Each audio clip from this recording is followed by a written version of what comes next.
Здравствуйте, дорогие друзья, мои любимые подписчики и гости канала. У меня остаточки, обрезочки в клеевой ткани флизелина, у которой одна сторона клеевая, а вторая не клеевая. И я вот режу ее прямо на самые мелкие кусочки. Я хочу смешать их со своими остатками от шитья, самыми мелкими, которые у меня вот просто в коробке под столом, под швейным накопились. Их гораздо больше, просто я достала вот, сколько-нибудь. Вот. И я раскладываю органзу, кусочек у меня тоже от одной из шторок остался, и раскладываю вот эти мелкие лоскутки. Если какие-то покрупнее встречаются, я считаю, что мне не надо такой крупный, то я его режу. Вот раскладываю в хаотичном порядке. Можно, конечно, сначала снизу выложить какой-то рисунок, а потом сверху вот эти лоскутки, но я заморачиваться не стала. Смешала все между собой, распределила равномерным слоем и сверху укрываю опять флизелином, уже побольше кусочек, так, чтобы он мне закрыл полностью мою будущую заготовку. И вот так вот утюгом прикладываю, чтобы у меня лоскутки приклеились к моей клеевой ткани. Можно было бы сбоку, по краям, а не сбоку, сделать побольше клеевой ткани, тогда бы она прилепилась прямо к этой органзе. Это бы предотвратило высыпание лоскутков из заготовки при стягании. Но я, если честно, так как они там еще смешаны с обрезочками мелкими клеевой, то они не особо и высыпаются. Зато благодаря тому, что у меня не запаян край, я могу добавить какие-то элементы. Вот так вот сверху под органзу подсовываю руку, там уже в принципе более-менее все стабильно. И я могу добавить какие-то небольшие элементы. Можно вырезать из ткани, но у меня готовые были от каких-то там, я не знаю, от разных вещей. И плюс вот эти фиолетовые лепесточки, это я когда-то давным-давно заказала, их целая куча была вот на Алиэкспресс, но правда только одного цвета.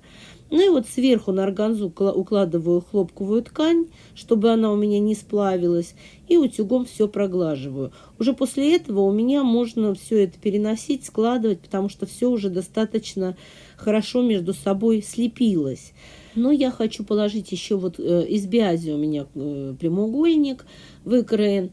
Я хочу, чтобы основа все-таки была не клеевая ткань, она очень такая, все-таки не крепкая, а я хочу, чтобы была крепкая. В принципе, можно было разлинеить все это, расчертить до того, как я сделала заготовку. Но я прям на ней вот двигаю все. И по краям я скрепляю. Можно и в центре, конечно, зацепить немножко. Я просто скрепляю булавками между собой все вот эти слои. Органзу, верхнюю ткань и то, что между ними вот эта вот часть с лоскутками, с мелкими.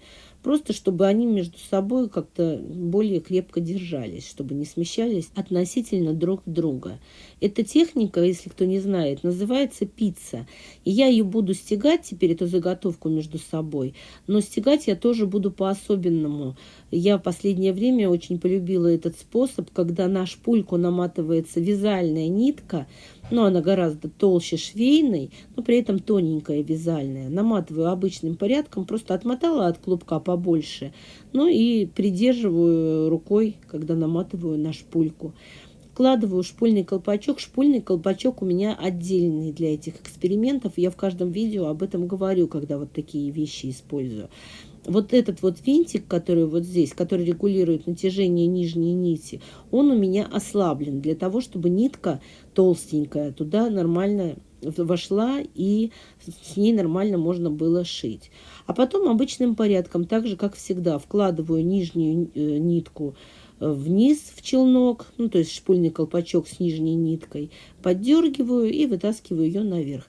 И начинаю строчить. Я буду строчить по вот этим начерченным линиям прямой строчкой, хотя можно было бы и зигзагом строчить, но я решила обычной прямой строчкой. Девочки, если вы боитесь вот на такие эксперименты, вкладывать нитку вязальную в шпульный колпачок, как-то волнуетесь за свою машинку, то не делайте, делайте обычными нитками все то же самое. Можно взять обычные нитки швейные, тоже меланжевые есть, а можно и вообще каким-то одним цветом. Это же хозяин-барин, каждый сам для себя решает. Я могу сказать, что практически все машинки вот такой фокус могут делать. Кроме тех, которые вот самые современные, которые очень чутко реагируют на разницу в толщине между верхней и нижней ниткой. Бывают такие машинки, которые ну, просто откажутся шить, если у вас верхняя и нижняя нитка разной толщины. Но основная масса, вот чем проще машинка, тем больше шансов, что у вас такой фокус получится. Если нитка закончилась неожиданно, я ее вот так вот иголочкой просто вот немножечко подпорола, чтобы она подлиннее была. И также вот иголка у меня с широким ушком. Я ее, ну, просто какая попалась мне с широким ушком, то и взяла. Слюнявить не стала на глазах у всех, поэтому воспользуюсь нитковдевателем ручным. Вдеваю эту нитку в иголку, вот таким образом. И дальше пропихиваю ее туда, на изнаночную сторону. Ту сторону, по которой я строчу. Опять наматываю на шпульку нитку и продолжаю дальше строчить. Для экономии ниток я не обрезаю сразу после окончания строчки, а заворачиваю строчку и по краю заготовки перехожу к следующей линии. Если заготовка большая, я-то делаю небольшую, но если большая, как обычно мастерицы делают, они заготовку под рукавом машинки сворачивают в такой рулончик, чтобы удобнее было с этой заготовкой работать. Тогда ее двигать гораздо удобнее. Вы знаете, когда я только начинала увлекаться рукоделием, мне вот эта техника пицца очень понравилась, но, как всегда, у начинающих проблема. А где же взять такое количество обрезков, лоскутков? Мы же еще только начали. Но не переживайте, у вас в любом случае они когда-то соберутся, вы еще не будете знать, куда от них деваться. А я, если честно, я прям нормальные ткани резала, чтобы у меня были лоскутки для пиццы. Так мне хотелось попробовать, что это за зверь такой. Ну вот после того, как у меня все прострочено, все линии, я обрезаю края своей заготовки по вот этой черной. Она у меня практически не деформировалась, но можно будет еще по сторонам сравнить, сверить размеры. И видите, узелок у меня всего один на всю заготовку, потому что у меня всего 3 шпульки ушло на вот эту заготовку ниток. И я уже вторую шпульку примерно знала, когда она закончится, и вовремя поменяла. Там, где край был, как раз она у меня закончилась. В результате заготовка у меня вот на данный момент получилась 45 на 30 сантиметров. И это уже такое стабильное полотно текстильное, которое сделано из кусочков. Если делать много одинаковых и побольше размером, то люди и жилетки шьют, и куртки. Можно сделать просто коврик преддверный там или прикроватный. Сумки шьют. Ну, я не знаю, как насчет наволочек. Я бы все-таки постеснялась. Все-таки слишком много всякой пыльной вот этой трухи из обрезочков. Наволочку я бы не стала делать. Но хозяин-барин, если декоративная, то можно, на которой не спать. Я покажу, что я буду делать с этой заготовкой в следующем видео.